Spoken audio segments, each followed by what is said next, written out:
day one, when you step into a firehouse, you're building a legacy. So if you want your legacy to be that lazy guy or that guy that doesn't want to do his job, then that's on you. But don't hold back those individuals below you. Enchanted Sky Media.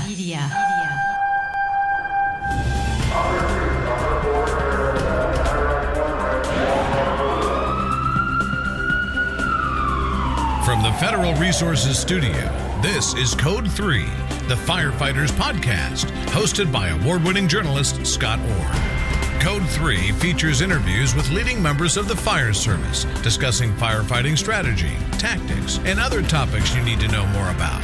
Now, here's Scott. That's right, and I will not let Parkinson's stop me. Thank you for joining me again here on Code 3. This is the show for and about firefighters.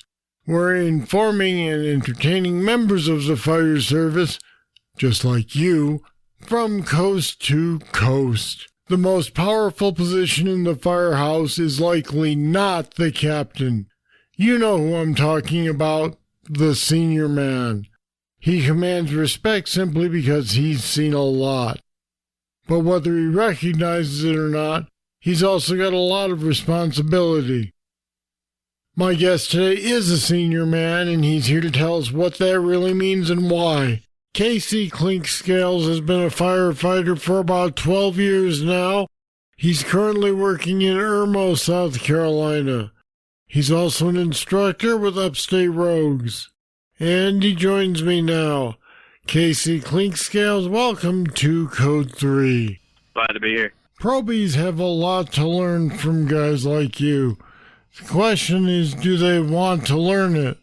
I think they simply want to learn it, but it's just exactly how they want to learn it. One of the biggest things is that we give them the unrealistic expectation that once you come out of the academy or you get all your training, you're good to go. But in reality, you still have much more to learn, and that's where the senior man comes into play. Instead of pushing that unrealistic expectation on them, it should be our job to teach them the job and make sure we do what we can to make sure they're the best that they can be and be the firemen that they want to be, that they essentially set out to be. Is there a feeling among longtime firefighters like you that today's probies are not as motivated as they were when you started? No, I don't think that's the case at all. Everybody knows that day one we're all excited to get on the rigs, and we're setting goals that we want to eventually get to certain points in our career. The motivation will always be there. It's just how we display it and how we just want others to see us as we're building our legacy coming into the fire service. What is the most effective way for you to influence these younger guys? Is to basically approach them, with the right attitude of, not being like, oh, I got another guy. Approach them like, hey, man, I want to show you the ropes. I want to help you reach where you want to be in your career. But first, we got to start at being good as a fireman. So that's letting them know the standards and upholding expectations and teaching them the traditions of your department and your crew. And then once you go from there, they'll eventually see, hey, this guy's trying to help me be the best I can be. And then from there on, they'll lean on you in any time of need. Are you aware on a daily basis that you're a role model, for lack of a better phrase, that they're looking up to you? Do you have to watch out how you act? Yeah, I mean, you definitely have to lead by example, because the younger guys are going to look to you as that senior guy that's been there for a while. I mean, because they're looking for the guys that have experience, that know the organization, that's done a little time on the rig. So you're pretty much their role model, and pretty much how you act, maybe how they try to act, because they see you get involved with a lot of things. So if you want your probies or your newer guys to be the best they can be, you got to lead by example. So getting out there, checking off the rigs the proper way, repacking your hose lines, checking the halyard on your ladders, and all those little things, making sure that you're ready to go and your rig is ready to go, because the small things are what help set you up for success in the bigger things. I'll be back with more right after this. Federal Resources is a mission-critical solutions provider with only one goal: to empower and prepare the first responder for any threat, at home or abroad, that they are called on to respond to. Your mission is to protect and defend. Our mission is to make sure you're equipped with the knowledge and training on response techniques to current threats. We'll make sure you know the latest innovations in technology to ensure mission success every time. You look out for everyone else. Let us look out for you. Learn more at federalresources.com.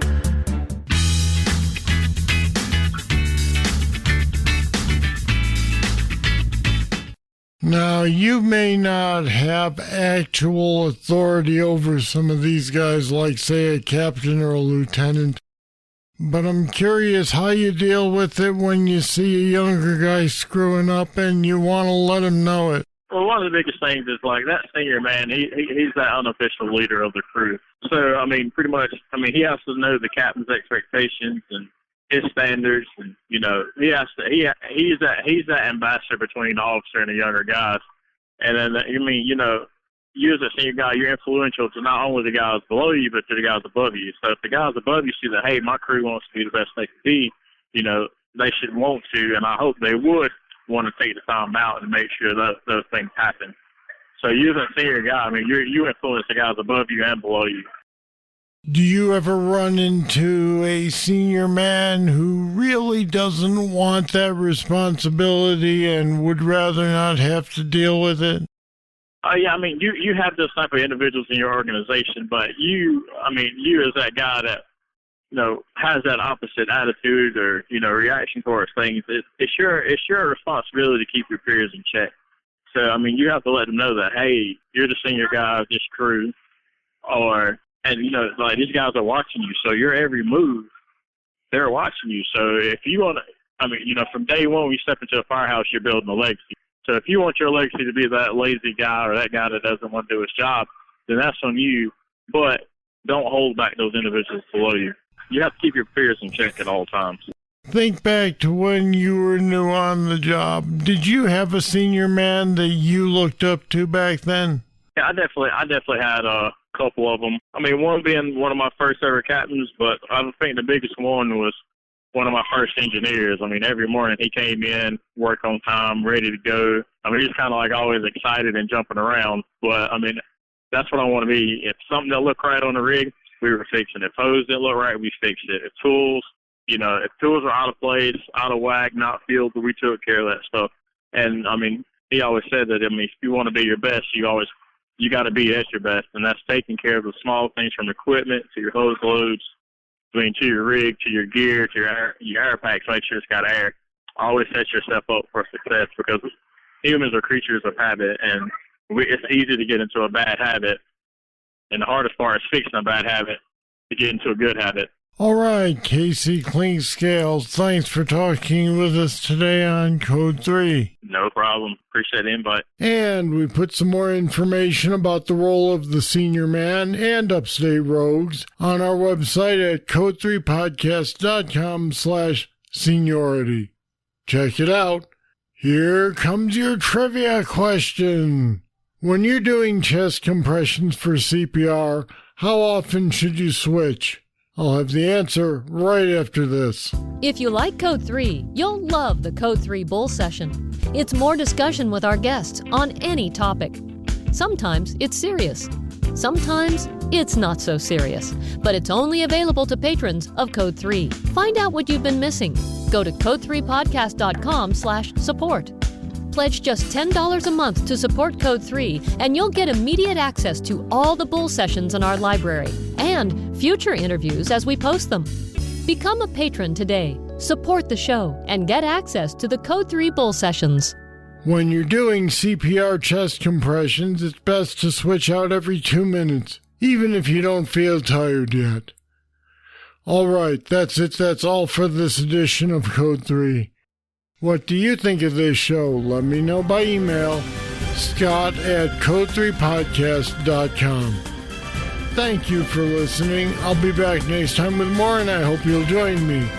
I'm Scott Orr, and until then, stay safe.